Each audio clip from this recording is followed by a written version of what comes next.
জেলখানাতে কিছুদিন আগে একজন জল্লাদ বের হয়ে এসেছে, শাহজাহান জল্লাদ।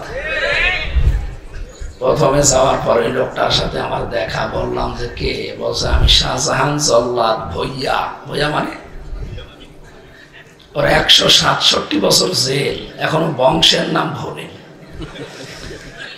যদি জেল খেটে বের হইতে হয় ওর আরেকবার জন্ম নেওয়া লাগবে না?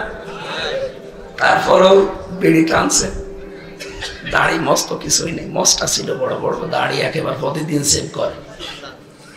এমনি নাম শুনেছে আমার হয়তো, কারণ ওই ভেতরে বিভিন্ন টেলিভিশন আছে, স্ক্রিন আছে, স্ক্রিনে ওরা মোবাইলে ওই যে মেমোরি কার্ডে ওয়াজ ভরে নিয়ে যায় বিভিন্ন ওয়াজ হুজুরদের। আর বাংলাদেশে এখন ওয়াজ চললেই হয় আমির হামজা, নাই তারেক মনোয়ার, নাই মিজানুর রহমান আসারি, এদের ওয়াজই বেশি চলে। আর ওরা ভরে দেয় দোকানদারেরা, কারারক্ষীরা নিয়ে যেয়ে দেয়।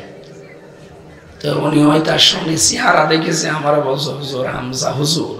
হামজা হুজুর, আপনার যে চেহারা, আবার নামের আগে জল্লাদ। বহু ফাঁসি দিয়েছি আমি, আপনাদের বড় বড় নেতা আমি ঝুলিয়েছি। সরকারটা দেখেন বের হয়ে চলে এসেছে, এত বছরের পরে সরকার তাকে মাফ করে সদয় হয়ে বের করে দিল। এরপরে যে লোকটা এখন দায়িত্ব পেয়েছে জল্লাদের, ওর নাম ইলিয়াস, বাড়ি চট্টগ্রাম, 17 বছর সৌদি আরবে ছিল, আর 11 বছর এখন জেলে আছে, এখনো 30 বছর জেল খাটা লাগবে। কি খুব বড় একটা অপরাধ করেছিল না? 17 বছর যে সৌদি আরবে থাকে, তার তো আরবি ভাষা একেবারে আমাদের বাংলার মতো হয়ে যায় না। কোরআন হাদিসও লোকটা জানে, এমনকি হাফেজও শুনলাম। এরপরে দেশে এসেছে, বিবাহ শাদী করেছে, ওর সাথে মার আর ওর বোনের মিল নেই। ছোটখাটো বিষয় নিয়ে ঠোকামুখি করে খালি গন্ডগোল করে। বউকে বুঝিয়েছে কয়েকবার, বোঝ মানে নাই, গ্রাম্য মানুষ তো, শেষ পর্যন্ত মেরে ফেলেছে।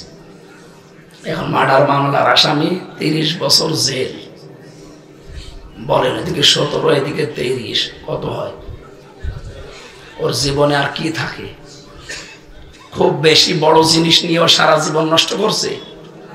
বলেন কি নিয়ে? একটা পারিবারিক ঝামেলা নিয়ে। এ ঝামেলা আমাদের পরিবারে নেই? জেলখানাতে আমি এইটাই বেশি দেখেছি। অধিকাংশ মানুষগুলো হয় স্বামী স্ত্রীর মিল মহব্বতে নেই, হয় বউ মেরে ফেলেছে, নাই আদামারা করে ফেলেছে, এইরকম তালাক মালাক নিয়ে এইগুলো বিষয় নিয়ে উনি জেল খাটতেছে।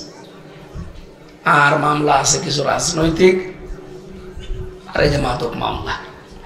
পারিবারিক জীবনের যে সমস্ত সমস্যা এবং এর সমাধান করার জন্য কি লাগবে, আমাদের জীবনও আবার না জানি ওই জল্লাদ ইলিয়াসের মতো না হয়ে যায়, কোনো ব্যাপারই না।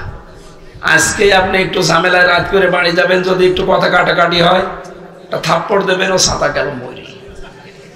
কি ওটা বাটা জায়গায় থাপ্পড় লাগলে মরে যেতে পারে না? সারা জীবন ওই ইলিয়াসের মতো আপনারও জেলে থাকা লাগবে। বাড়ি যাওয়ার আগে আপনার স্ত্রীকে, আপনার মেয়েকে, আপনার বোনকে, মাকে, আমার গাড়িতে বই লেখা আছে, ওদের দেখে দেখে আমি বই লিখেছি, পারিবারিক জীবনে দাম্পত্য কলহ কেন হয় আর এর সমাধান করার জন্য যেগুলো লাগে আমি লিখেছি। ওটা মোনাজাতের পরে যাওয়ার সময় নিয়ে বাড়িতে পড়াবেন। ছেলেদের একটা আছে, মেয়েদের একটা আছে। আমি বললাম এই কারণে যে ওদের মতো জীবন 100 জনের, মানে 60 জনের উপরে পারিবারিক সমস্যায় জেল খাটতেছে। আমরা তো টের পাচ্ছি না। 3টা বছর এক ঘরের ভেতরে থেকে আমি এইটাই বুঝেছি যে আমাদের জীবনে 100 ভাগের 99 ভাগ মানুষ বাইরে যারা আছে তারা এরকম জেলে থাকার কথা, খালি প্রকাশ হয় না। তার প্রকাশ হয়তো আমরা জেলে থাকতাম। আল্লাহ আমাদের পারিবারিক জীবনটা যেন একটু সহজ করে দেন।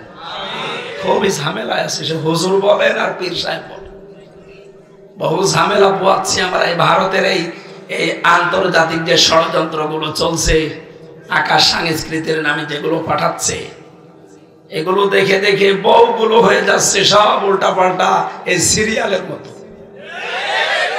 স্বামী যে কি, বউগুলো যদি জানতো, দুনিয়া একদিকে গেলেও স্বামীর মনে দুঃখ দিত না।